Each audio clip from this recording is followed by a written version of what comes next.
आज कहानी ऐसे सम्राट की सुनाएंगे जो जब 18 साल का था तो बोल दिया था कि यूनान, मिस्र, रोम से लेकर पूरी दुनिया जीत कर दिखाऊंगा। जो जब 25 साल का हुआ तो आधी दुनिया के सम्राट उसकी कस्में खाया करते थे। लेकिन 32 की उम्र का होते होते विश्व गुरु देश भारतवर्ष से उसे वापस लौटना पड़ा और एक मनहूसियत की सुबह भी आई जब उसकी मृत्यु हो गई।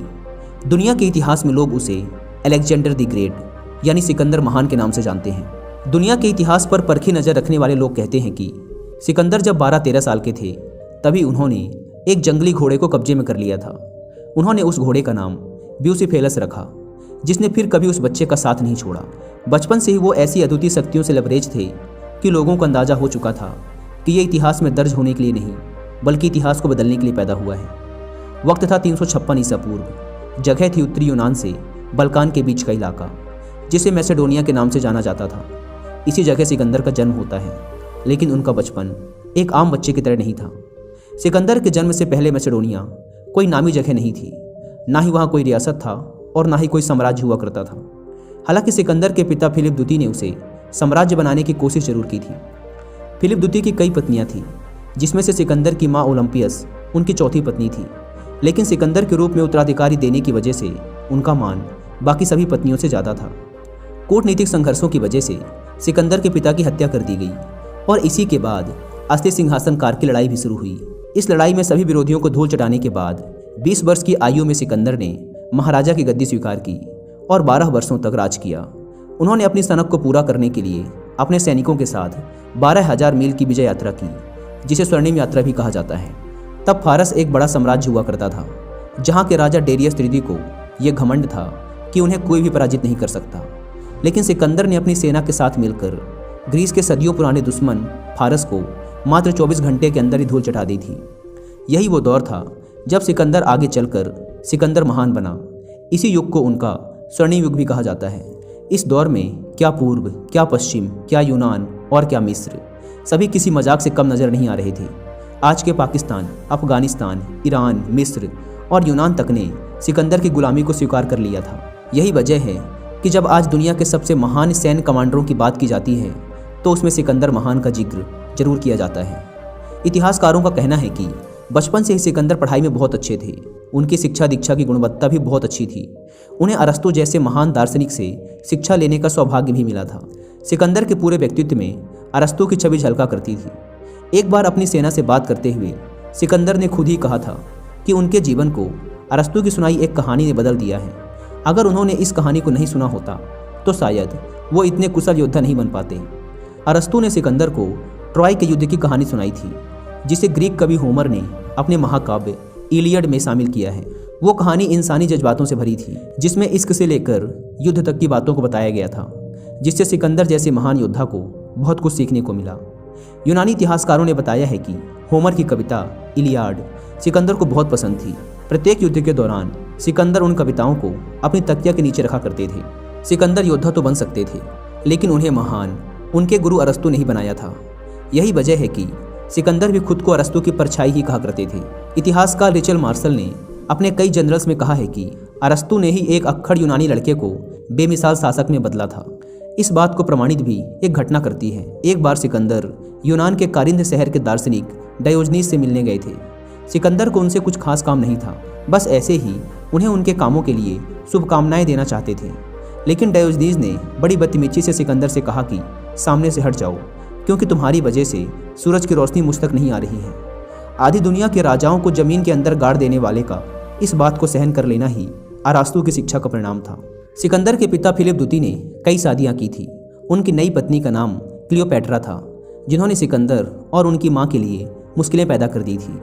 इस मामले में इतिहासकार डायना स्पेंसर कहती हैं कि सिकंदर और उनकी माँ को यह लगने लगा था कि वो पूरी तरह से मैसेडोनिया का खून नहीं है। उन दोनों को अंदर ही अंदर ये बात परेशान कर रही थी। उन्हें लग रहा था कि अगर क्लियोपैट्रा ने नए उत्तराधिकारी को पैदा कर दिया तो सिकंदर के लिए राजगद्दी पर बैठना मुश्किल हो जाएगा। क्लियोपैट्रा सिकंदर के राजा बनने के रास्ते में एक बड़ी रुकावट की तरह थी। काफ़ी उठापटक के बाद एक घटना घटी, जिससे सिकंदर के सिंहासन पर बैठना आसान हो गया। सिकंदर के सौतेली बहन की शादी थी, जिसमें एक गार्ड ने राजा फिलिप द्वितीय की हत्या कर दी और इस बीच उस गार्ड को भी मार दिया गया। उस समय यह गुत्थी सुलझ नहीं पाई कि हत्या किसने करवाई थी। सीधा फायदा सिकंदर को हो रहा था। इसलिए कई इतिहासकारों का मानना है कि फिलिप द्वितीय की हत्या के पीछे सिकंदर और उनकी मां का हाथ हो सकता है। इसके बाद सिकंदर ने अपने सभी सौतेले भाई बहनों को मार दिया था जो कि उनके सिंहासन के बीच में आने वाले थे। सिंहासन पर बैठने के बाद सिकंदर की नज़र इतिहास के सुपर पावर भारत साम्राज्य पर गई। भारत साम्राज्य की सीमा भारतवर्ष से लेकर मिस्र और उत्तरी यूनान की सीमा तक को छूती थी, लेकिन इतने विशाल साम्राज्य को भी सिकंदर ने जीत ही लिया था। इसी तरह सिकंदर का कारवा बढ़ता जा रहा था और छोटे छोटे राज्य उसकी गिरफ्त में आते जा रहे थे। रोमन इतिहासकार ने सिकंदर के बारे में लिखा है कि सिकंदर को शराब की लत थी। एक बार तो उसने नशे में अपने करीबी दोस्त को ही जान से मार दिया था। उस दोस्त का नाम क्लेटियस था। ये उनके और उनके परिवार के बहुत करीब था। रोमन इतिहासकारों ने सिकंदर को सन की शासक बताते हुए उनके कई किस्सों का जिक्र किया है। दोस्तों, अगर आप सिकंदर के बारे में डिटेल से जानना चाहते हैं कि कैसे मैसेडोनिया जैसे छोटे से राज्य का राजकुमार पूरी दुनिया जीतने का स्वप्न लेकर बड़ा हुआ और सिकंदर की माँ व उसके गुरु अरस्तु का सिकंदर को विश्व विजेता बनाने में क्या योगदान था, तो इसके ऊपर आप कुक्कू एफएम पर हिंदी में एक बहुत ही अच्छी ऑडियो बुक सुन सकते हैं जिसका नाम है हिस्ट्री ऑफ अलेक्जेंडर। इस ऑडियो बुक में टोटल 17 एपिसोड हैं, जिसमें सिकंदर के जन्म से लेकर भारत से लौटते वक्त बेबीलोन में उसकी रहस्यमयी मौत तक की पूरी कहानी डिटेल से बताई गई है। कुक्कू एफएम की बात करें तो यह इंडिया का लीडिंग ऑडियो बुक प्लेटफॉर्म है, जहां पर आप अलग अलग फील्ड के हजारों बुक्स की ऑडियो बुक सुन सकते हैं, वो भी इंडिया के किसी भी लैंग्वेज में। नॉर्मली कुक्कू एफएम के पूरे 1 साल का सब्सक्रिप्शन पड़ता है 399 रुपीज़ का, लेकिन यदि आप डिस्क्रिप्शन एंड पिन कमेंट पर दी गई लिंक से इस ऐप को डाउनलोड करके उसमें हमारा कूपन कोड WI50 यूज़ करते हैं तो आपको मिलेगा सीधे 50% का डिस्काउंट, यानी कि सिर्फ 199 रुपीज़ में आप पूरे 1 साल तक कुक्कू एफएम के हजारों ऑडियो बुक्स की लाइब्रेरी के एक्सेस पा सकते हैं। लेकिन यह 50% डिस्काउंट वाला ऑफर सिर्फ पहले 250 लोगों के लिए ही वैलिड है, इसलिए देर ना करें। Link description and pin comment पर दी गई है। ऐप को डाउनलोड कर WI50 कूपन कोड का फायदा उठाएं। आइए अपनी कहानी पर वापस लौटते हैं। जब करीब करीब आधी दुनिया सिकंदर के सामने नतमस्तक हो चुकी थी, तब विश्व पटल पर एक ऐसा देश था जहां उसे कड़ी चुनौती मिलने वाली थी। ये देश कोई और नहीं बल्कि भारतवर्ष था, और सिकंदर को यहाँ से लौटाने के लिए पोरस जैसे वीर सम्राट और आचार्य चाणक्य जैसे विद्वान मौजूद थे। लेकिन सवाल ये था कि आखिर सिकंदर भारत क्यों आना चाहता था। इसके जवाब में यूनानी इतिहासकार पॉल कार्टिलेज कहते हैं कि इसके पीछे कई वजहें थी। सिकंदर दुनिया को बताना चाहता था कि वो अपने पिता से बहुत आगे आ चुका है। उसके पिता भारत तक आना चाहते थे। सिकंदर बताना चाहता था कि उसके राज्य की सीमाएं वहाँ तक पहुँच चुकी हैं जहाँ तक उसके पिता फिलिप द्वितीय नहीं पहुँच सके थे। कई इतिहासकारों का मानना है कि सिकंदर को अपने ऊपर घमंड हो चुका था। उसे ऐसा लगने लगा था कि वो सभी साम्राज्यों की तरह भारत को भी आसानी से जीत लेगा, लेकिन ऐसा ना हो सका। सिकंदर भारत पर विजय प्राप्त करना चाहता था, लेकिन यहाँ पोरस जैसे वीर योद्धाओं ने उसके सामने कड़ी से कड़ी चुनौती पेश की, जिसकी वजह से उसकी सेनाओं को काफ़ी नुकसान पहुंचा।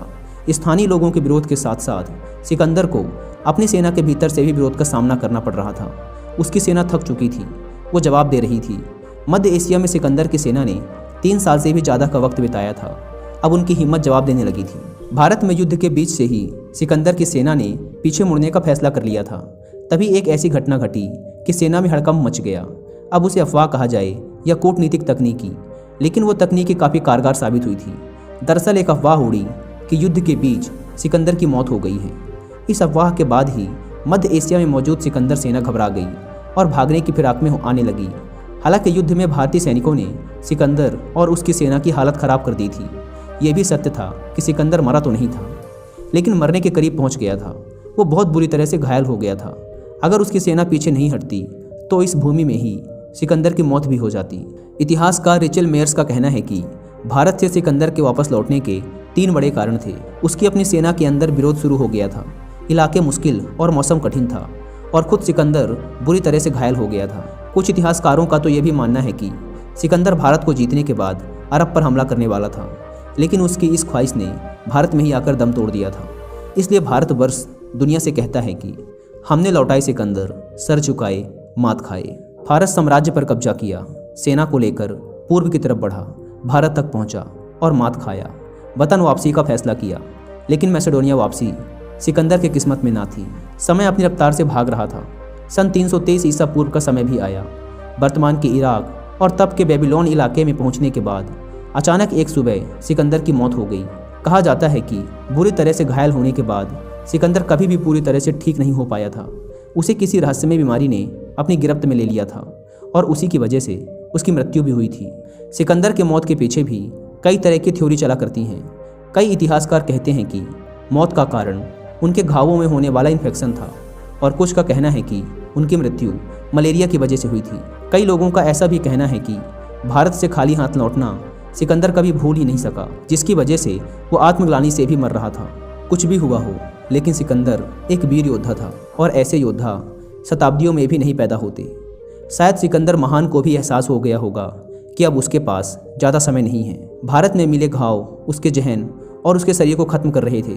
अपने अंतिम दिनों में सिकंदर ने अपनी सेना से कहा कि जब मेरी मौत हो जाए तो मेरी अंतिम यात्रा के समय मेरे दोनों हाथ खुले रखना, जिससे भविष्य में लोगों को पता चल सके कि विश्व विजेता सिकंदर भी खाली हाथ ही लौटा था।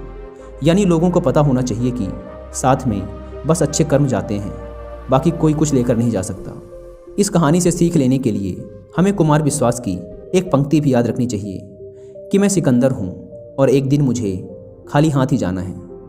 जिंदगी में अच्छे कर्म करिए, खुद के ऊपर भरोसा रखिए और लालच से दूर रहिए। किसी के भी साथ बस उसके कर्म जाते हैं, बाकी कुछ भी नहीं।